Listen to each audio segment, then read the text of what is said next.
And if you forget to, like, actually include necessary information that may not be otherwise publicly known, which is kind of silly if they chose to tune into the particular part that's like several parts into a dungeon that's like I don't know. I forget. I lost my dang train of thought, and that's why I'm like freaking not able to finish what I was about to say.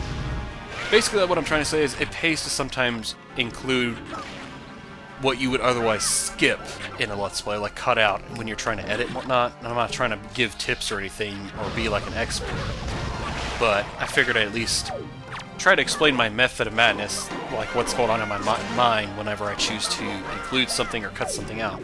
Really? Oh, that was awful fast. These guys recover really quickly. Yes, I know, it would probably pay me to pay better if I were to actually spend time to kill the Wizard, but these guys just look like my priority to me. I don't know. They're within the immediate reach of my sword, and that's partly why I feel like I want to go after these first. There's a chest in the middle of the room. No, there isn't. Oh, you know what? I know exactly what I have to do, actually. Alright, we need to get the arrows out, so... Hut! Oh, I should have used the ice arrow. Actually, no, because that would just delay the inevitable. Where's the idiot at? Oh, there he is. Here, fire arrow.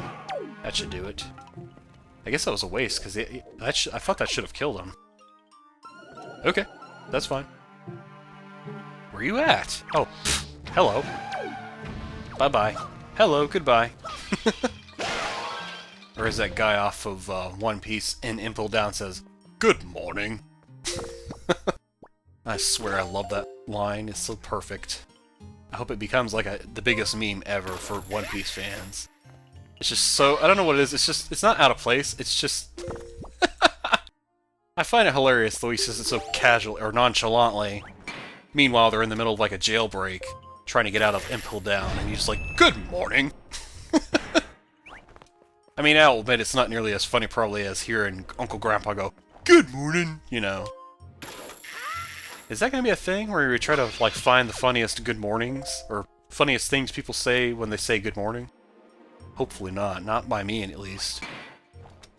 Alright, so I probably didn't explain, which probably wasn't necessary entirely, but what I'm doing is I'm looking around the room to find these bokoblins, because, well, that's not what's actually going to unlock the door, because that's partly what you need to do, and I know I probably should... Actually, I could probably hookshot that. Hookshot that? No, hookshot that. My gosh, dude, watch your language. That didn't work. Oh well.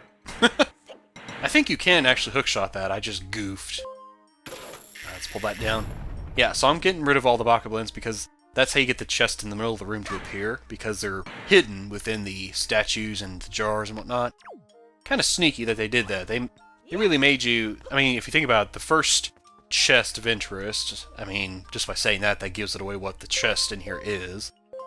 But as y'all probably can tell, if we look at the map, this is the only chest we have left to pick up, so obviously, by process of elimination... Well, maybe it's not obvious, excuse me, sorry. I'll take that back.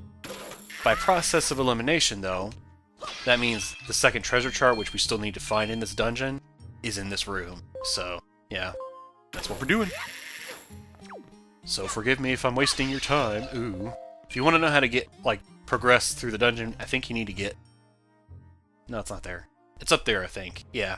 There's a switch, like, on the top, one of these top areas, and I think you need to use the iron boots for it. And if I'm wrong... Ooh, there's rupees. Nice. Rupees? Rupees? Mmm. Tasty. It's like I'm drinking Fanta. You know. Fanta, Fanta. Don't you want a Fanta, Fanta? Don't you want a Fanta? Jeez, any excuse to start singing that little jingle. I mean to tell you. Wait.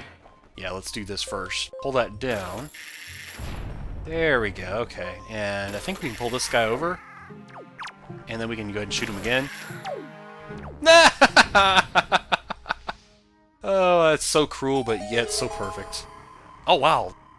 Really? The fall damage kill? Well, to be fair, I take damage too if I fell from this height here. That's hilarious.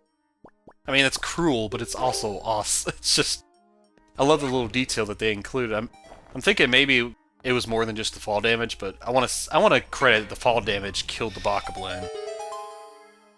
I mean, it would definitely make sense if he fell in the water, because enemies that can't normally swim will indeed take damage. Anyway, stop being such a dork and just... Well, first I'm going to pick this up. Yummy! I'll take more rupees than everything else in between. And then... We already know what this is, but we're going to pick it up anyway! Whew, we're going to have so many of these due for later. Look what we got rolled. It is our second treasure chart within the Wind Temple. Yeah, baby. Okay, stop. Jeez, man, get all excited. We're almost done with the temple, man. I don't want it to end. No! Not like this! Oh, thank goodness I left Makar near the entrance, because otherwise I'd have to look at the map and instead of trying to guess which way we need to go. I guess the tile and floor here could indicate that, but I mean, who in the world pays attention to what's on the floor? You're too busy paying attention to the action in the room where you're fighting the enemies and whatnot. Speaking of action... Yup, short. Ow. Right in the back, too. Okay, can we... Let's be smart about this. How about... I back up a bit. And there we go. Yeah, that'll stun each of you, and then we can just do it to it. No. No. No. No more cutting for you, good sir. Sorry, Makar, I didn't mean to throw the guy on top of you. I just needed to teach him a lesson, and slamming him against the wall that you happen to be in just seemed to be the most logical method. Also, we need to get rid of these guys. Ugh, I gotta keep changing the freaking arrows. It's like I'm trying to change my underwear that I'm wearing. Ooh. Actually, you should do that every day. I don't know why I'm talking about that like that, so nonchalantly, like, oh, I need to change my underwear. Or in a non-caring tone, I should say.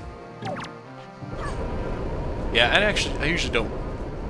Typically, I don't rewear my undies, you know, as far as, like, if I was choosing which clothes to, like, keep to rewear for later, underwear is not one of those things. Shorts, jeans, maybe a shirt or two, I don't know, it's kind of iffy with shirts, because shirts, you know, you get that pit stank smell on them, and generally you don't want to rewear shirts once you've worn them, like, a few times. A few times. I must sound like the most disgusting person in the world to you all because I just said that. I only rewear my shirts a few times. You know, don't mind the pit stank odor, the fungus that's probably grown underneath my armpits. Seriously, ew. Alright, we need to get the command melody. Makar! Ah, I love those moments where I can just kind of cut out because it gives me a sec to kind of take a sip of my water. Okay, we don't have time for you to be walking up and down the stairs, dude. Seriously. In fact, walking's overrated. Let's fly! Fly! Fly! Fly! I think we need to fly right over that, too, because if we try flying through it, we're going to have some problems. I don't think I have confidence I'm going to make that, so let's just go ahead and drop, give ourselves a little extra flyage time here, and then we can go ahead and drop it like it's hot. Drop it like it's hot. You know, like that song. Whoosh! And... Yay! That shuts those off, although I don't think those will pay anymore. I don't think those are no longer relevant in terms of blocking me from reaching my goal, which is to get across. And by the way, in case you're wondering, yes, we're getting close to the room with the big puzzle. That's almost equivalent, is almost as equally as much of a pain as the mirror room was, which really wasn't that bad, but it was tedious, to say the least. Yeah, we're gonna go get that ready. I know, I'm probably being a cheap little butt-face by doing this, but I really don't like those creatures, so forgive me for using an entire, like, bazooka to take out kill a little spider in the room. Which, by the way, I would never do that. I'm actually not, like, that afraid of spiders. In fact, actually, I don't think I'm afraid at all, to be honest. I mean, I'm not too keen on them. Like, I wouldn't want a pet spider, to be honest. I wouldn't mind taking care of someone's spider, but I honestly I wouldn't be one of those people that'd be, like, letting it crawl all over me, you know? Although, to be fair, I think the last time I was, like, near a tarantula or any kind of pet spider was elementary school, actually, so... And at that time, it's like, it's understandable to be a little afraid of them, you know? Anyway, this is the room with the big, nasty puzzle. The giant fan room. We have 3 spikes going back and forth. if you try to proceed onward on your own, because I mean, you're probably thinking like, okay, we'll just use the iron boots and not have to worry about it. Well, cool, but we need to bring Makar with us. He can't walk through this windstorm. There's no way we can shut these things off. So, let's go ahead and get the iron boots, wherever they are at. They're right there. Hello. Hello, McFly. Derp. And go and get the Wind Waker out, because we're going to need... Actually, we won't need the Wind Waker for some time. Step 1. We need to block off these spikes to where they are basically being penned in against one side of the wall. Both of them have to be penned in at the same time, so you kind of have to do this you kind of have to do this a push at a time. And then if you want to, you don't have to do this, but I'm going to kind of save on space. Try to push this block in as close as you can and pen these guys in so they'll leave you alone. Gonna take off the boots for a sec. And then, actually we don't need to put them on yet. Second block we need to do is we need to pull this block out, at least far enough so that way the spikes won't get us. And then we're going to go ahead and push this block all the way through. We're going to need iron boots on, because that wind is going to blow us back otherwise. And we need to do this because there's a little pit gap up ahead. So we need to use this block as a bridge, sort of.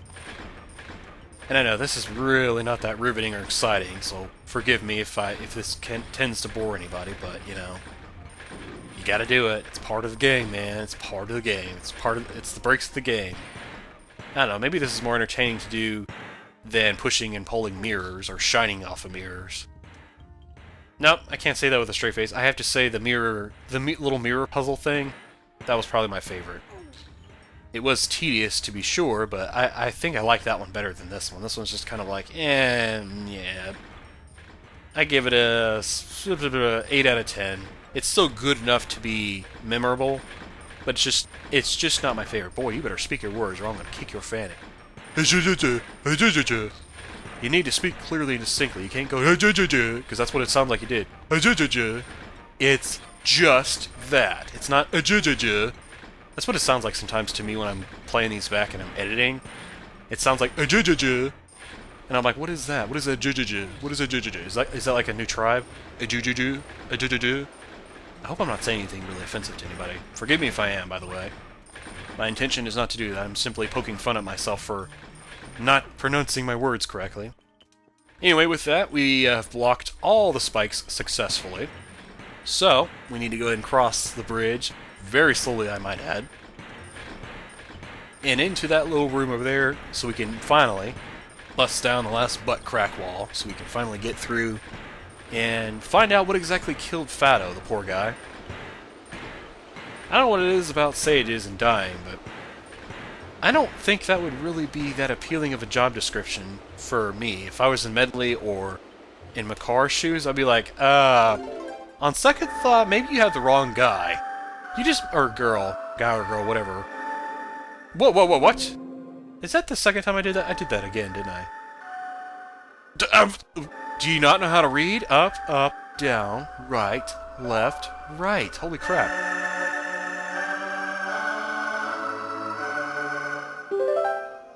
Play that fiddle, Makar.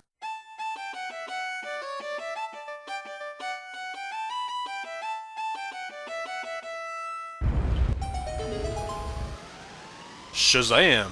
Or as they say in movies, Open Sesame! Actually, I think that works sometimes for magic, too. Yes. So upon doing that, we gain access to the big ass room. We have some jars here. Rupees. I agree. I approve. Or as Slim Kirby says, I approve, game. Yeah! Wow! Not only do they give us a jar full of, I think, maybe a whopping 50 rubies, I don't know altogether. But they give us some fairies. I don't know why I'm grabbing this now. I'm probably not even going to use it. Look what I just captured, world. It's another fairy. I feel so bad because he's sad. Or she. I didn't think it applied to look under the skirt. So I'll just take it with a grain of salt and say they're genderless. Kind of like Frisk, you know? Alrighty. With that, let me go ahead and open up this last jar here. And while I am doing that, allow me to say thank you all so much for watching. Love you bunches. Please don't let your tails fly up. And the next time we meet, we are going to face off against whatever creature is inside here. deep breaths, bring your hook shot, bring your best A game, because this one is kind of a pain. It's still, if you know what to do, it's not that bad. But admittedly, this boss does give some people the blues, because it can be nasty. But that aside, see you next time. Peace out, y'all. Check it.